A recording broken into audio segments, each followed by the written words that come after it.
Baik, Assalamualaikum warahmatullahi wabarakatuh. Pada kesempatan kali ini kami dari kelompok sedimentasi akan mempresentasikan salah satu unit yaitu unit sedimentasi. Pada kesempatan kali ini kami yang beranggotakan kelompok sebagai berikut. Yang pertama saya Raka Sato Wicaksono dengan NRP akhir 002, Dinda Aulia dengan NRP akhir 003, Andi Alfido Kurniawan dengan NRP akhir 005, Faiza Nadira dengan NRP akhir 011, dan juga kemudian dilanjutkan dengan Dani Suara Audia dengan RP 018, ada Ahmad Abiyu dengan RP 032, ada Hanif Kurnia dengan RP 033, dan Hosana Andi dengan RP 37. Lanjut, Mas.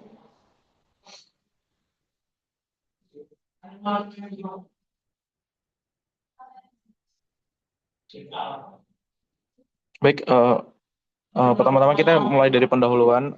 Outline pada penjelasan kali ini dimulai dari pendahuluan. Itu nanti akan menjelaskan tentang fungsi sedimentasi itu sebagai proses fisik. Nanti dilanjutkan dengan teori pengendapan, proses desain, dan juga contoh.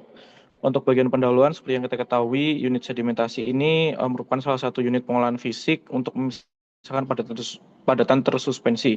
Perbedaan antara unit sedimentasi dengan prasedimentasi terletak pada partikel yang diendapkan. Kalau yang ada di unit prasedimentasi itu partikel yang diendapkan berupa partikel diskrit, sedangkan pada unit sedimentasi merupakan partikel flokulen yang biasanya letak posisi unit sedimentasi ini diletakkan setelah unit koagulasi flokulasi. Jadi fungsi utama sebagaimana yang telah berhubungan dengan yang dijelaskan sebelumnya untuk menurunkan TSS dan juga turbiditas air. Kemudian pemisahan pada unit sedimentasi ini kurang lebih dengan prinsip yang sama dengan menggunakan pemisahan gaya gravitasi. Dan pada unit sedimentasi ini biasanya juga dilengkapi dengan plate central ataupun juga scraper di bagian bawahnya. Kemudian tujuan lebih khususnya lagi seperti yang sudah saya jelaskan yang tadi itu untuk menghilangkan partikel flokulen-flokulen dari proses koagulasi flokulasi, terutama partikel-partikel yang berukuran flok-flok yang berukuran lebih besar dan membutuhkan waktu pengendapan. Itu fungsinya juga diberikan Mbak pengendap ataupun Mbak sedimentasi di sini. Kemudian bisa dilanjut, Mas.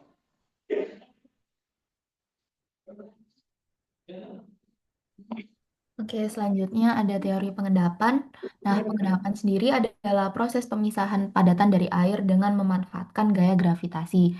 Jadi, ketika air yang mengandung partikel itu masuk ke bak sedimentasi, partikel-partikel tersebut nanti akan tenggelam ke dasar karena lebih berat daripada air. Nah, kecepatan mengendap setiap partikel ini nggak sama karena dipengaruhi oleh ukuran partikel, berat jenis, bentuk partikel, dan juga interaksi antar partikel itu sendiri. Nah, jadi partikel yang besar itu bakal mengendap lebih cepat dibandingkan dengan partikel yang lebih kecil.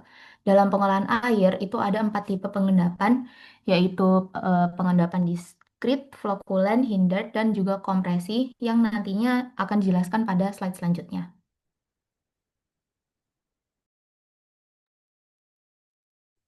Partikel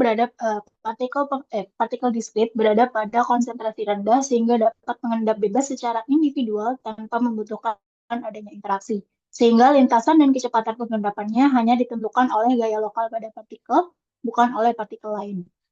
Ukuran partikel diskrit memiliki range sebesar 0,2 sampai 0,25 mm, di mana umumnya berukuran sekitar 0,21 mm. Ukuran ini cukup besar sehingga turbulensi lokal dapat muncul, namun cukup kecil untuk tetap dapat jatuh bebas tanpa mengakibatkan riak atau fluktuasi besar. Pengendapan yang terjadi dipengaruhi oleh interaksi gaya-gaya di sekitar partikel tersebut, yaitu gaya gesek atau gaya drag, dan gaya dorong atau gaya impelling. Gaya dorong merupakan resultan gaya yang dihasilkan oleh gaya berat partikel atau gaya gravitasi dan gaya apung. Sedangkan gaya gesek adalah gaya resistansi fluida terhadap pergerakan partikel atau gaya akibat gesekan fluida terhadap partikel. Kedua gaya ini pada kondisi ideal memiliki nilai yang sebanding sehingga membentuk keseimbangan yang menentukan kecepatan pengendapan yang cukup konstan. Selanjutnya, nilai CD bergantung pada bilangan Reynolds. Maksudnya adalah NRE yang terlalu besar akan menyebabkan aliran menjadi turbulen sehingga partikel sedimentasi akan menjadi sulit untuk mengendap di bangunan sedimentasi. Next.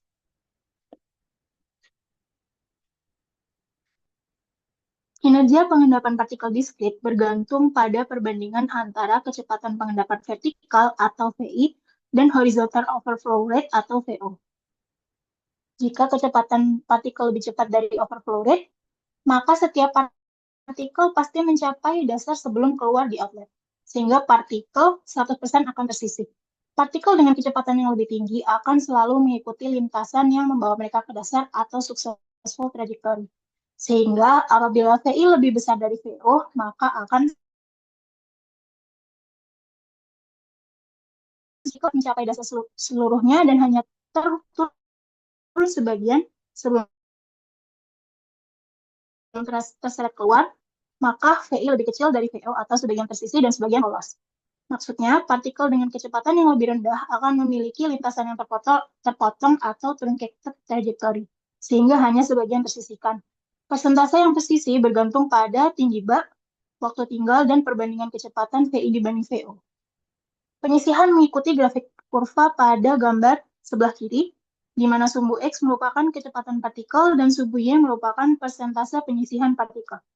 Untuk penyisihannya dapat dihitung dengan persamaan sebagai berikut. Next. Selanjutnya adalah pengendapan terkait partikel flocculant. Pengendapan partikel flocculant sendiri merupakan suatu proses di mana gumpalan-gumpalan longkar atau flocculant yang terbentuk selama proses flocculasi yang memisahkan diri dari air akibat gaya gravitasi. Sehingga dapat dikatakan bahwa umumnya partikel flocculant ini terjadi setelah pengadukan, yaitu pengadukan secara koagulasi dan flocculasi. Yang dimana untuk partikel flocculant ini tidak mengendap secara individual, tetapi sebagai sebuah zona atau massa yang bergerak secara bersamaan, di mana partikel ini saling berinteraksi dan menghalangi satu sama lain selama mengendap. Berbeda dengan partikel diskrit seperti pasir yang mengendap sendiri-sendiri. Kemudian ada juga terkait batas interface atau bidang batas yang jelas antara air jernih di atas dan massa flocculant yang sedang mengendap di bawahnya, sehingga nantinya batas tersebut akan terus turun seiring waktu.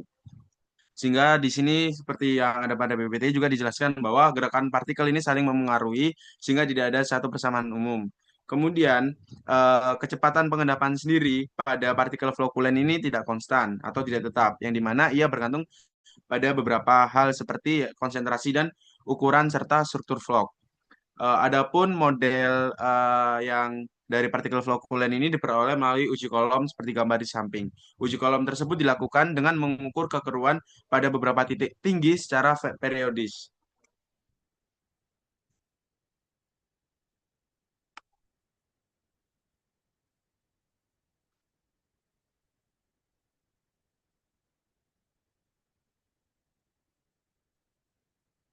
Nah, pada gambar ini terdapat hasil uji kolom dan iso removal, yang dimana uji kolom sendiri merupakan simulasi laboratorium yang digunakan untuk menganalisis perilaku pengendapan partikel flocculant di dalam bak sedimentasi skala penuh.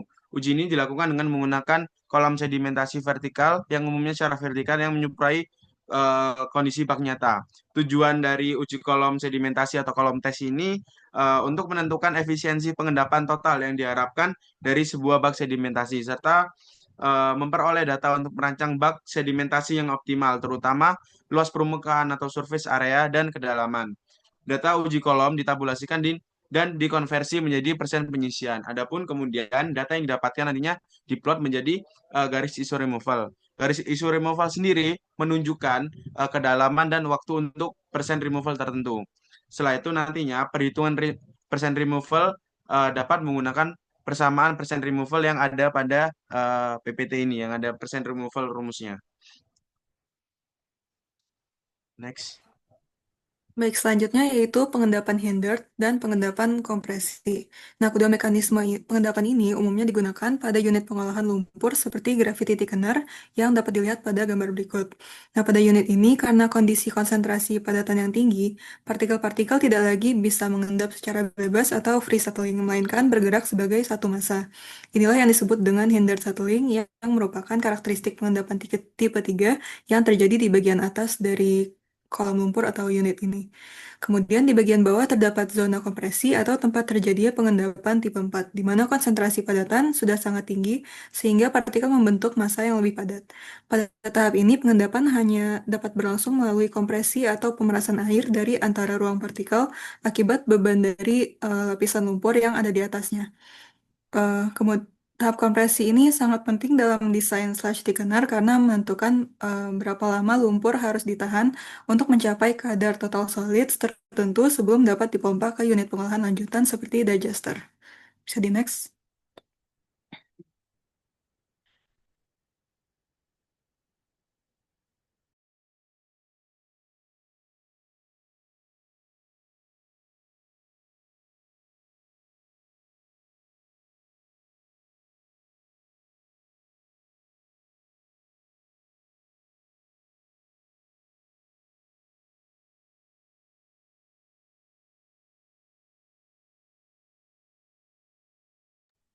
Ya, selanjutnya itu desain bak sedimentasi.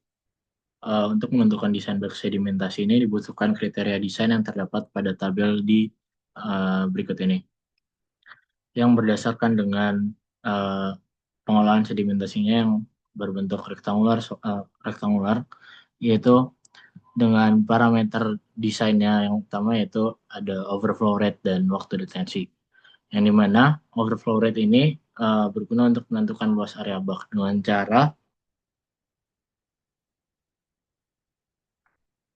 cara membagikan antara debit dan overflow rate itu sendiri.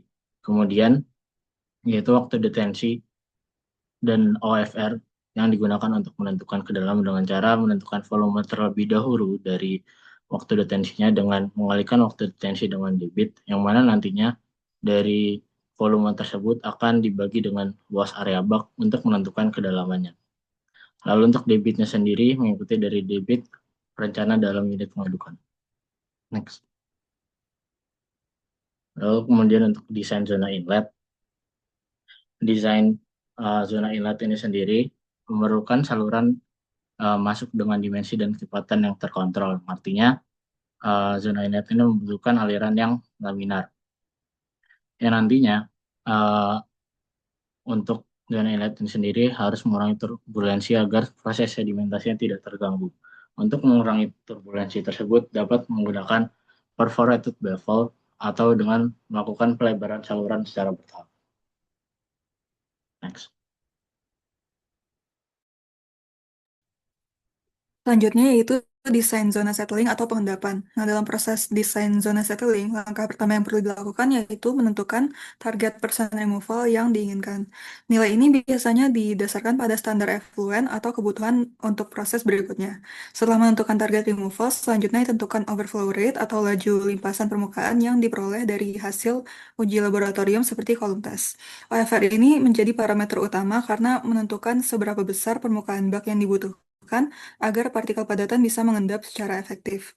Selanjutnya dapat dihitung luas permukaan dari bak sedimentasi dengan menggunakan rumus berikut A sama dengan Q per OFR. Kemudian dengan mempertimbangkan kriteria desain, kita bisa menentukan panjang dan lebar bak menggunakan rasio P banding L tertentu agar alirannya tetap laminar dan tidak terjadi short circuit. Setelah itu baru dapat dihitung kedalaman bak yang ditentukan berdasarkan waktu detensi menggunakan rumus berikut H sama dengan OFR kali TD.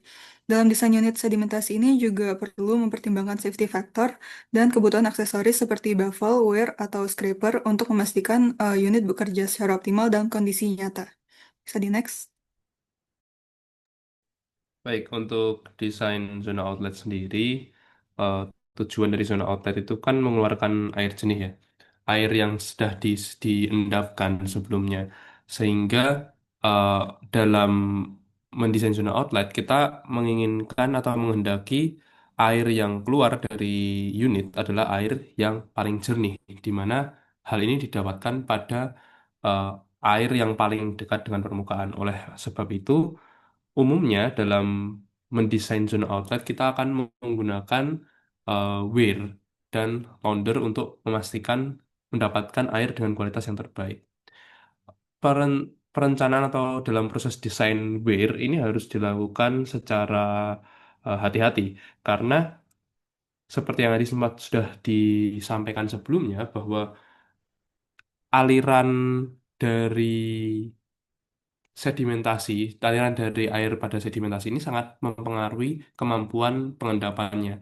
Sehingga kita tidak ingin pada outlet itu air keluar secara terlalu cepat sehingga menyebabkan turbulensi. Oleh sebab itu, perlu dilakukan perhitungan menggunakan rumus-rumus Weir untuk memastikan bahwa debit keluar dalam jumlah yang terkontrol yang tidak mengganggu endapan yang ada. Untuk tipe weir sendiri yang sering digunakan itu ada umum banyak digunakan jenis weir, tapi yang paling umum adalah weir V-notch dan juga weir rectangular. Dari literatur yang ada, nampaknya weir V-notch ini lebih sering digunakan karena kemampuannya dalam mengalirkan air atau melimpaskan air ini lebih uh, bisa dibilang lebih akurat sehingga bisa mendekati dengan air di permukaan yang memiliki kualitas terbaik. Untuk menghitung weir sendiri ada beberapa hal yang perlu dihitung seperti jumlah notch, berapa notch yang akan dibutuhkan untuk pelimpasan, kemudian berapa head di atas weir, berapa tinggi air pada launder dan sebagainya. Rumus-rumus atau perhitungan-perhitungan ini dilakukan untuk memastikan bahwa pertama air dapat melimpah dengan baik dan juga pada launder atau gutter kita mungkin juga sebutnya gutter adalah eh, air tidak meluap sehingga kedalaman gutter cukup. Persamaan-persamaan dan juga contoh launder, contoh weir itu dapat dilihat pada gambar di samping. Baik, next. Oke, selanjutnya ada desain zona lumpur. Nah, jadi zona lumpur pada sedimentation basin itu yang seperti yang udah dijelasin di buku Kosim itu berfungsi sebagai area untuk menampung lumpur sementara sebelum dipompa keluar. Nah, jadi lumpur yang terbentuk itu bakal dialirin ke dasar bak dan dikumpulkan oleh scraper mekanik menuju hopper. Nah, lumpur yang udah terkumpul di dasar basin itu nanti akan dipompa keluar dari bak. Nah, bisa dilihat dari gambar yang ada di slide. Itu ada conveyor belt yang terdiri dari dua rantai panjang, itu dipasang di sisi bak, dan nah itu nanti akan bergerak pelan sepanjang dasar bak, menyapu lumpur menuju hopper. Nah, hopper itu corong di bagian bawah bak. Kemudian nanti kalau udah terkumpul di hopper, nanti semua lumpurnya akan dipompa keluar dari bak.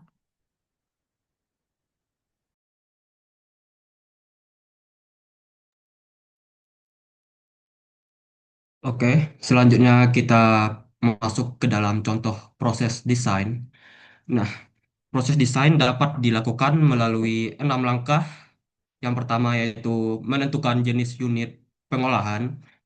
Dalam bak sedimentasi itu terbagi ke dalam dua jenis, yaitu yang pertama berbentuk persegi panjang dan yang kedua berbentuk lingkaran yang biasanya kita sebut dengan clarifier. Yang pertama yang berbentuk persegi panjang itu sering dipilih karena sangat efisien dalam penggunaan lahan, terutama di area yang terbatas, karena memungkinkan desain modular yang dapat berbagi dinding sehingga lebih menghemat ruang.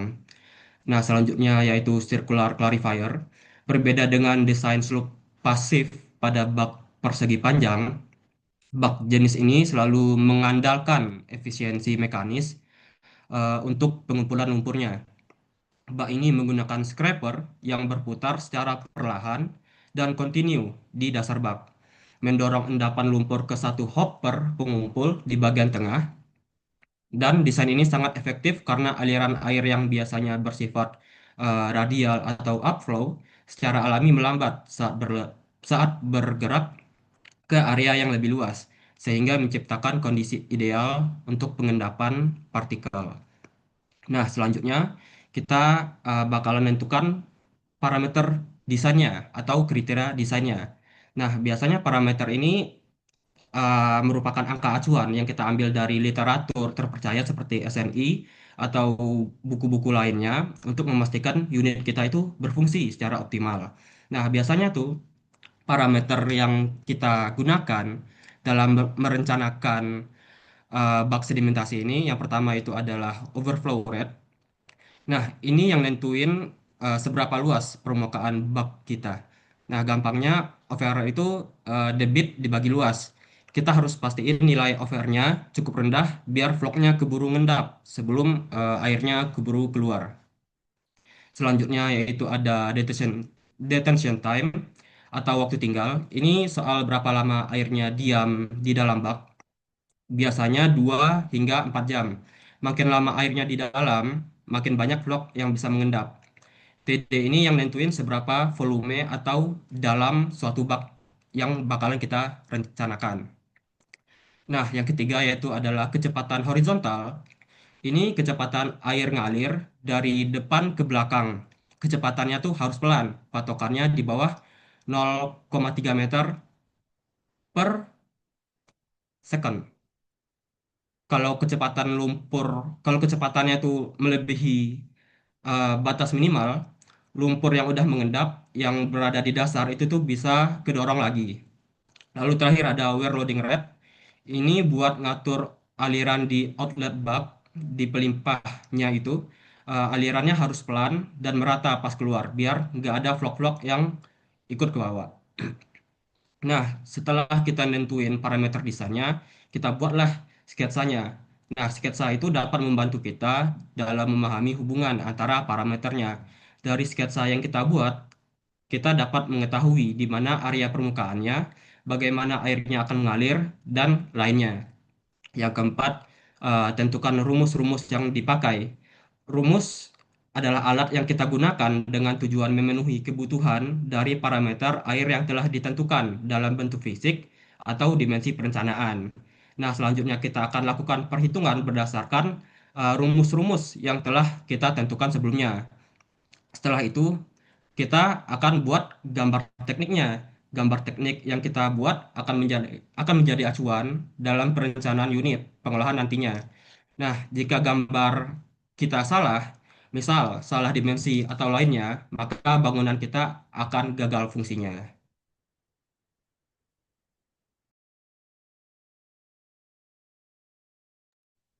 Baik, Eh, seperti yang tadi sudah dijelaskan oleh eh, Abiyu, pada langkah-langkah ini, pada langkah 1 dan 2 ini sudah banyak dibahas. Pada dasarnya di sini kita menentukan jenis unit pengolahnya, memilih peralatan seperti apa, bentuknya seperti apa, tadi yang sudah sempat disampaikan. Seperti pada contohnya di sini kita memilih penggunaan bak sedimentasi yang berbentuk persegi panjang dengan menggunakan slope sebagai cara untuk mengumpulkan lumpur. Selanjutnya, untuk parameter tadi juga sudah sempat disampaikan, kita akan menggunakan Q dari unit sedimentasi tersebut, lalu juga menggunakan OFR yang ditentukan entah berdasarkan kriteria desain maupun dari tadi misal uji lab, uji kolom tes dan sebagainya, serta ada WLR. Next. Baik, pada langkah 3 ini kita pada dasarnya membuat sketsa. Sketsa ini adalah bagian yang cukup penting karena pada dasarnya sketsa ini menunjukkan atau merepresentasikan apa yang ingin kita lakukan pada unit ini. Sebagai contoh, ini adalah sketsa dari unit sedimentasi itu sendiri. Pada gambar di kiri, ini dapat dilihat ini adalah denah dari unit sedimentasi, di mana pada kita bisa melihat ada bagian zona inletnya, di mana pada zona inlet ini di sini direncanakan ada 3 bak, kemudian pada masing-masing zona, pada zona inlet salurannya ada pemecahan saluran, kemudian setelah zona inlet ada zona settling, lalu ada zona outlet, di mana zona outlet ini memiliki weir, ada juga manifold atau pengumpul saluran serta outletnya nanti seperti apa. Eh, pada gambar potongan ini dapat dilihat dengan lebih jelas di mana ini adalah hal-hal yang ingin kita lakukan apabila kita sudah membuat sketsa seperti ini akan sangat memudahkan ketika perhitungan karena melalui sketsa ini kita jadi tahu berarti apa saja yang perlu dihitung pada unit kita. Next. Nah, sketsa ini bisa dibuat eh, pada beberapa kasus bisa dibuat dengan lebih detail. Tujuannya untuk memastikan bahwa untuk memperjelas ketika perhitungan. Sebenarnya ini hanya tools untuk memudahkan dalam perhitungan. Contohnya pada zona settling. Pada zona settling ini kita perlu detail lagi bahwa ada zona lumpur di bawahnya. Dapat dilihat pada bentuk yang trapesium itu ada zona lumpur. Bagaimana mekanisme pengumpulan lumpurnya juga direncanakan pada gambar ini bisa kita lihat di mana ini juga memanfaatkan gravitasi ya. Jadi menggunakan slope untuk mengumpulkan melalui satu pipa pengumpul yang lalu dialirkan ke sumur lumpur. Next. Next. Baik. Ini sama ini pada zona inlet. Eh, Bisa dilihat bahwa mungkin tadi dengan yang di Dena tadi sedikit berbeda ya. Sebenarnya eh, perubahan-perubahan ini sebenarnya akan terus terjadi sampai nanti desainnya selesai. Karena terkadang kita pada membuat sketsa, kita tidak tahu skalanya, kita belum tahu ukurannya. Ketika kita sudah gambar, ternyata kok mungkin jadi tidak pas dan sebagainya. Maka ada iterasi-iterasi yang perlu kita lakukan. Contohnya pada zona inlet ini. Kalau pada gambar yang di awal tadi, kita hanya mem- membuat secara lebih simpel untuk pemecah alirannya. Di sini ternyata harus dibuat saluran-saluran yang mungkin lebih kompleks daripada yang awalnya direncanakan. Perlu diingat bahwa pada bagian ini kita belum sama sekali belum melakukan pe- perhitungan sama sekali ya. Jadi kita masih based on ya literatur, based on referensi yang ada. Eh, Beberapa hal yang bisa dilihat pada desain ini misal kita berusaha menurunkan kecepatan approach dari si aliran air dari saluran dengan adanya pelebaran saluran pada ujung sebelum masuk ke zona-zona settling. Nah, ini ini tuh hal-hal yang perlu dijelaskan atau perlu ditunjukkan pada sketsa karena ini adalah merepresentasikan nanti gambarnya kurang lebih seperti ini. Next. Ini juga ada untuk zona outlet seperti yang dia sempat saya jelaskan di awal, menggunakan Wurfi nodes, kemudian bagaimana bentuk bentuk dari laundernya atau gutternya. Ini juga kita jelaskan secara kasar pada sketsa ini, yang nanti bisa kita lakukan perhitungan. Next.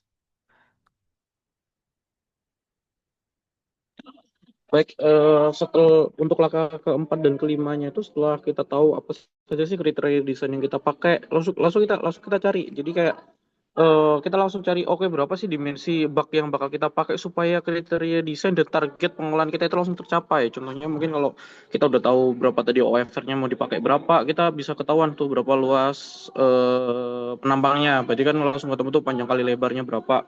Nah, habis itu kita tahu berapa volume waktu tinggal yang kita rencanain di situ berapa. Nah, kalau untuk waktu tinggal biasanya pada umumnya pada unit sedimentasi ini waktu tinggalnya bisa lebih cepat daripada unit prasedimentasi. Nah, berarti kan otomatis tuh ketinggian yang kita gunakan pasti berbeda. Nah, ketika udah ketahui baru kita hitung, ketika semua hal yang kita hitung mulai dari panjang lebar tinggi, jumlah weir, jumlah gutter, panjang gutter atau laundernya itu ataupun jumlah V-notes ataupun kalau emang kita mau pakai plate setter kita juga harus hitung berapa persen sih area plate setter yang harus ke cover supaya proses sedimentasi atau pengendapan dari partikel flocculant itu dapat berjalan lebih efektif di situ. Nah, ketika itu semua udah tahu, baru kita gambar satu persatu. Ketika kita cek apakah emang gambar yang kita hitung itu udah sesuai atau belum. Nah, next aja, Mas. Nah, ini contohnya salah satu gambar finalnya untuk gambar DD-nya. Jadi ketika kita udah tahu tuh, misal berapa panjang panjang baknya bentuknya kan tadi udah ditentuin tuh bentuknya persegi panjang atau eh, bentuknya persegi panjang udah ketahuan tuh panjang lebarnya berapa, ketinggiannya berapa, dan jika memang pakai plate setter kita hitung juga jarak antar plate setternya itu seberapa, jumlah plate setternya itu berapa, dan satu modul dalam plate setter itu ada berapa plate setter yang dipasang di situ sehingga kita tahu jumlah modul plate setter yang harus kita bawa yang harus kita pasang itu berapa, dan kita juga harus memperhatikan gimana sih cara kita pasang plate setter tersebut itu juga harus dijelaskan di gambar DD ini. baik itu mulai saluran inlet, saluran outlet, pemasangan plate setter, gimana laundernya, gimana pemasangan laundernya, itu juga harus dijelaskan benar-benar dijelaskan di sini. Soalnya kan emang kita juga memperhatikan gimana konstruksi bukan konstruksi struktur ya, maksudnya konstruksi pemasangan alatnya itu kayak gimana. Jangan sampai kita masang launder sepanjang 30 meter tapi kita nggak pakai penyangga sama sekali di situ. Jadi kalau ketika itu dibangun launder itu ketika dapat air langsung ambruk, nah, kayak gitu. Jadi itu aspek-aspek yang harus didetailkan dalam gambar DD ini, termasuk mungkin ini kan plate setternya nggak kelihatan tuh jatnya seberapa itu, nanti mungkin ada gambar detail lagi untuk mendukung gambar plate setternya itu mau dipasang dengan jarak seberapa dan sejumlah berapa. Dan juga kayak ini perforated baffle kan di sini nggak keluar tuh berapa sih jarak antar lubang-lubang perforated baffle yang kita rencanain itu. Nah, itu juga harus dijelaskan juga di gambar DD final ini. Pokoknya next, Mas. Baik, ini beberapa referensi yang kami gunakan mulai dari buku Kosim tentang wastewater treatment, Kosim tentang waterwork engineering, dan juga Reynolds. Next, Mas. Baik, mungkin sekian presentasi dari kami. Apabila terdapat salah kata, kami mohon maaf. Sekian, wassalamualaikum warahmatullahi wabarakatuh.